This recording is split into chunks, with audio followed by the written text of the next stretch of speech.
এবারে মরুভূমিতে উত্তাপ ছড়ালেন অধরা খান। মরুর বুকে উত্তাপ ছড়ালেন ঢাকাই সিনেমার চিত্রনায়িকা অধরা খান। শনিবার 27 এপ্রিল নিজের ফেসবুক পেজে বেশ কিছু আবেদনময়ী ছবি প্রকাশ করেছেন তিনি, যেখানে মরুভূমির তপ্ত বালুতে উত্তাপ ছড়াতে দেখা গেছে এই নায়িকাকে। ছবিতে elegant loose cotton linen long deep neck lantern full sleeve ড্রেসে দেখা গেছে অধরাকে। ম্যাট গোল্ডেন কালারের এই ড্রেসটা তিনি আমেরিকার লাস ভেগাস থেকে কিনেছিলেন বলে জানিয়েছেন। উরু থেকে গোড়ালি পর্যন্ত খোলা এই ড্রেসের সঙ্গে অধরা পরেছেন স্পোর্টস কিটস। একের পর এক পোজ দিয়ে ছবি তুলে গেছেন মরুর বুকেই। জানা গেছে বর্তমানে মা এবং বড় বোন সহ দুবাইতে অবস্থান করছেন এই নায়িকা। সেখানকার ডেজার্ট সাফারিতে করতে গিয়ে অধরা অপ্সরা রূপে ধরা দিয়ে সোশ্যাল মিডিয়ায় আগুন ঝরাচ্ছেন।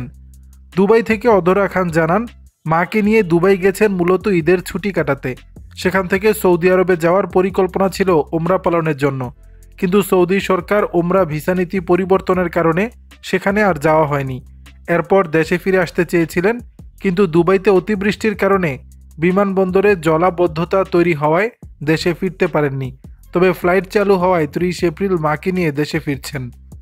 এবারের দুবাই সফর নিয়ে অধরা খান বলেন, পারিবারিক ব্যবসার কারণে বছরে কয়েকবার আমাকে দুবাই যেতে হয়, কিন্তু এবারের সফরটা ছিল আম্মু, আমি এবং প্রবাসী বড় বোন অহনাকে নিয়ে দুবাইয়ের বিভিন্ন পর্যটন স্পটে ঘুরে বেড়ানো। বলতে পারেন সময়টা আসলে চেষ্টা করেছি একটা ফ্যামিলি ভ্যাকেশন করার। নিজের ছবিগুলো প্রসঙ্গে এই নায়িকা বলেন, ছবিগুলো গেল 22 এপ্রিল তোলা। সেখানে যারা ডেজার্ট সাফারি ট্যুরে আমাদেরকে গাইড করেছেন ছবিগুলো তারাই তুলে দিয়েছেন। ভাবতে পারিনি মোবাইলে ক্যাপচার করা ছবিগুলো এত সুন্দর এবং ভাইরাল হবে।